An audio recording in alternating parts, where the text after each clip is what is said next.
In regard to Supermassive's interactive stories, the endings usually come down to these people survived, these died, the end. But all of them have at least one ending that's a little harder to reach than your standard everybody lives or everybody dies ending. And some of them go the extra mile to give you something extra. Not all the rarer endings are great, but I'd still like to look at all of them from least to best, based on how hard they are to get, how satisfying they are to get, and how different they are from the most common endings. Lonely Wendigo Josh from Until Dawn. Until Dawn is the first and arguably best in Supermassive's horror lineup, but it also has the least compelling different endings. Every single option leads to the same climax with Mike and Sam in the house, running from the Wendigos. Other than the interrogation tapes, there is nothing different to be achieved. That is, except for 2 optional post-credit scenes where Josh turns into a Wendigo. The notable thing about this ending is that it's one of the few endings in any of Supermassive's games that's entirely dependent on finding a specific item. Miss it, and Josh dies, regardless of any of your choices. Somehow even more depressing than the common Wendigo Josh ending, where he is discovered by 2 policemen, is the other where Josh is the sole survivor. With no one telling the police there is something in the mines, nobody ever goes there, meaning that Wendigo Josh is there, all alone, presumably for countless amount of years. If there ever was a character who didn't deserve any of the endings he got, it's Josh. Lovers reunite from the Quarry. Max. Yeah. What are you wearing? Oh, you mean this whole thing? Just something I threw together. A rare scene that should have been part of the average playthrough. The moment where Laura meets up again with Max is highly unlikely to find in your first playthrough, but it's a rewarding short moment if you do manage to see it. Laura and Max are lovable characters that have great chemistry, so putting in the extra effort to see a moment of them reuniting after the dangers are over is wholesome. To reach this scene, Laura must escape jail without shooting Travis, so that Travis won't be hostile towards her. Ryan must refuse the werewolf bite and shoot Chris Hackett. After Ryan shoots Chris, he will die by bleeding out. Without Ryan, Travis sees no reason to team up with Laura and he wants to imprison her again. With Laura, shoot Travis this time so that he won't imprison you. After all that, Laura will travel to the island where Max is located and they reunite. The Wendigo Epilogue from the Inpatient. Breaking the rules here, given since this isn't one of the rarer endings of the game and there is a 50% chance of reaching it, but it's by far the best ending this game has, none other comes even close, and not everybody who played The Inpatient knows about it. In this prequel to Until Dawn, you can either turn into a Wendigo or stay a human. In order to turn into a Wendigo, you must make more choices that lead to the Wendigo path than the human path, which include head right in the first dream sequence, and, follow your roommate in the cell in the next dream sequence, and, follow the wolf in the last dream and eat a cockroach? These choices make zero sense. While there are different ways the story can end within the Wendigo path, there is one scene you'll always be rewarded with. As a Wendigo, the main character won't leave the island. Flash forward 62 years into the future, and you get to see the POV of the main character one more time. Anna, Beth?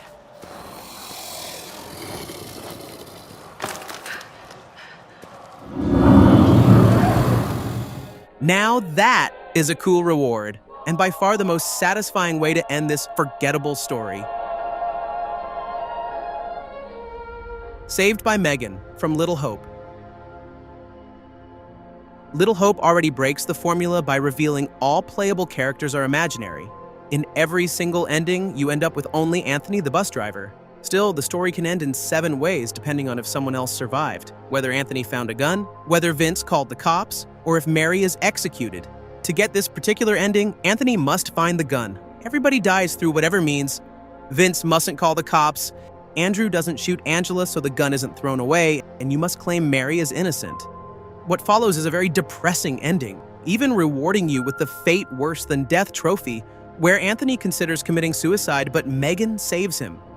I like this scene more than him flat out committing suicide or trying to, only to find out the gun is out of bullets. Because now it implies that despite his severe survivor guilt, there is a part in him that thinks his family forgives him. Like it's Megan saying, "It's not your fault. I want you to forgive yourself. You deserve a happy life. It's bad now, but a glimpse of hope for a better future is there. Sam escapes from the casting of Frank Stone. The casting of Frank Stone is unique in that there are only 2 playable characters that can have something resembling a happy ending. Every other character either dies or has a fate worse than death. That is, unless the theory that Chris is actually a younger Augustine turns out to be true. In that case, Sam is the only one who can genuinely escape this ordeal. The setup for this one is easy. Have everyone in the present die as early as possible except for Sam. This will also work if Madison accepts the proposal or Chris goes back to the past. With no one around to protect and Frank Stone resurrected, Sam realizes there is nothing he can do anymore and bails. After everything Sam's been through, he deserves a break. Trapped Forever from House of Ashes. Speaking of a fate worse than death, yikes, yikes, yikes. The cocoons from House of Ashes are the biggest nightmare I can think of. Completely frozen with a body that hurts like hell for countless amounts of years, maybe even eternity. Conscious but unable to do or say anything. Shit! Did you see that? I think he's still alive. Not a fate you'd wish upon anyone, but it's possible to make that happen to Rachel in House of Ashes. In order to achieve this ending, Eric must either be dead or not know about the vampire's weakness, so that he won't use the UV light to extract the parasite. Rachel must be alive and infected by a vampire. She must object to getting killed before the infection spreads, and she must agree to being cocooned. After she's cocooned, every other character must die so nobody will tell Rachel is down there. The actual scene you're rewarded with is a brief moment where 2 strangers mention Rachel wasn't found. That isn't a particularly satisfying reward, but in terms of sheer fridge horror, Rachel's fate is the most disturbing realization I had playing these games. I'm coming back for you. Don't let me die here! There's no way. Is that a promise? Yes, ma'am. You know too much. From Man of Medan. The only time in a supermassive game where collecting clues might become your downfall. Unlike the Wendigo Josh ending, it's necessary to find 2 items in 2 different chapters. As well as survive with at least 1 character, Conrad needs to either die or fail to escape on the speedboat. The distributor cap must be destroyed. The radio needs to work and you must reveal the name of the vessel. Do all of this right and you'll receive an ending where the gang stays on the ship, help arrives, only for the military to shoot everybody down. This, I feel, is the most horrifying of all Man of Medan endings. After surviving a night of terror, the people that are supposed to be your saviors turn into your demise. The characters were meddling in government secrets, and the government didn't hesitate to gun all of them down. Makes the actual bad guys in this story look mildly evil in comparison.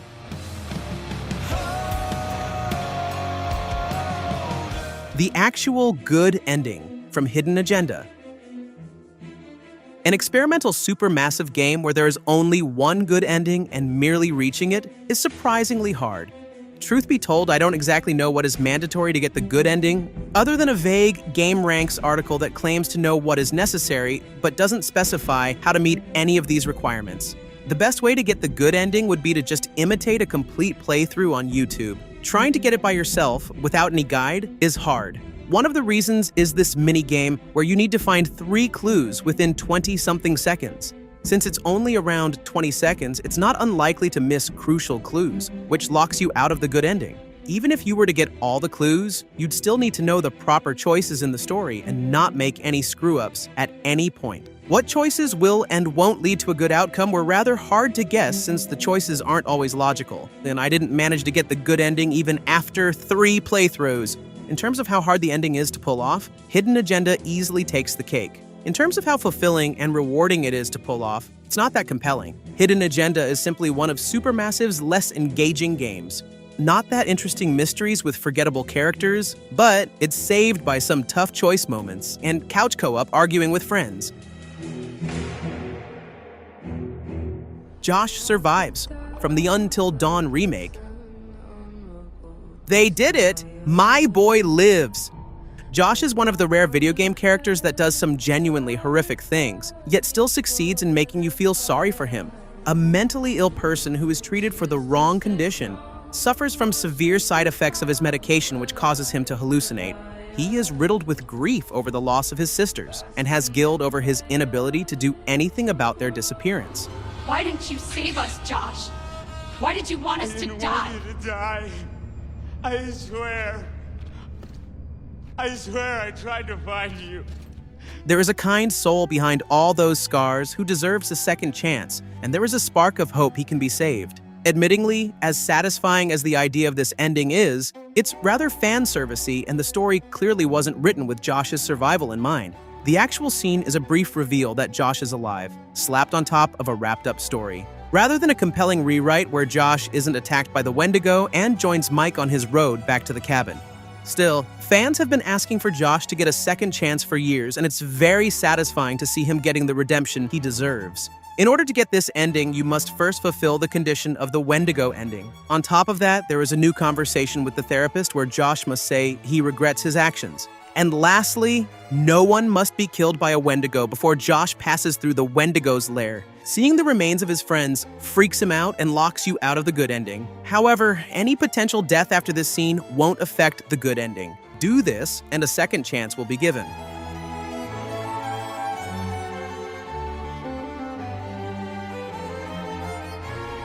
And last but not least, the cycle continues from the devil in me. Unlike the other rare endings where you're rewarded with a small cutscene or notable change, the cycle continues ending is rather lengthy, and even when this path is chosen, it's possible to screw up before the finish line. It's also, by far, the best ending this game has to offer, and it completely fits the devil in me theme. This time, it's the main characters who willingly let something horrendous happen to innocent people to save themselves. What surprised me the most is that, for how detailed this ending is, the steps the player must take to reach it are very specific. It's highly unlikely somebody stumbles into it without a guide. In order to get this ending, only Mark and Kate must still be alive in the reunion chapter. Kate can die before this chapter, and all other characters can still be alive, which makes meeting this criteria by accident highly unlikely. Even when this condition is fulfilled, Kate must fall for a shady trap and purposefully not pick the saver option. Even then, Matt must choose to go along with Dumet's plan twice in a row, saying yes to his command and not try to ask for help when he's on the phone.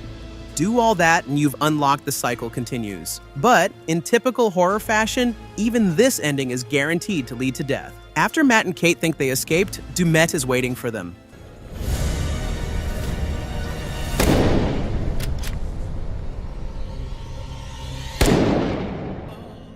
Those were the rarer endings I like best. What are your favorites? Did I miss an important one? Let me know in the comments, and thanks for watching. I said, oh, death, won't you spare me over to another?